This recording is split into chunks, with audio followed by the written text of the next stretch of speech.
এখন C plus প্লাসের যে স্ট্রাকচারটা রয়েছে সেটা আমি লিখে নিচ্ছি, তারপর লাইন বাই লাইন আমরা এক্সপ্লেনেশন দেখব।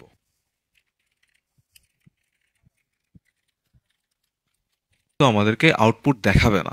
কেমন? আমরা এখান থেকে যদি এই প্রোগ্রামটা এখন রান করি, তাহলে এখানে কিন্তু আমাদের এই যে হ্যালো এভরিওয়ান লিখেছিলাম সেটা প্রিন্ট হয়ে গেছে বা আমাদের কাছে আউটপুটটা শো করছে।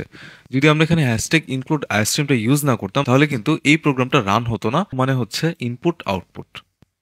সেকেন্ড যে লাইনটি রয়েছে ইউজিং নেমস্পেস এসটিডি, এখন সিন লিখতাম তার আগে আমাদেরকে এসটিডি এভাবে করে লিখ। আর এখানে যে আমরা সি আউট দেখতে পাচ্ছি, এই সি আউটটা আমাদের এই যে হ্যালো এভরিওয়ান লেখা এটা আমাদের কাছে শো করে। যখন আমরা কোডটি রান করি তখন এই সি আউটটা আমাদের সামনে এই যে হ্যালো এভরিওয়ান এটা আমাদের কাছে শো করছে।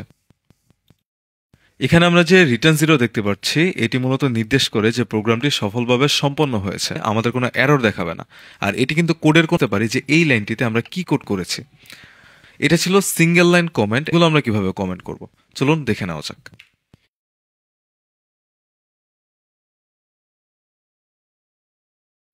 এখানে কিন্তু আমাদের টোটাল 4টি লাইন রয়েছে। আমরা চাচ্ছি এই 4টি লাইনকে কমেন্ট করতে। এখন আমরা চাইলে এরকম সিঙ্গেল স্ল্যাশ ইউজ করে প্রত্যেকটা লাইনকে কমেন্ট করতে পারি, কিন্তু তাহলে সিঙ্গেল লাইন কমেন্ট করার জন্য আমরা 2টি স্ল্যাশ ইউজ করব এবং মাল্টিপল লাইন কমেন্ট করার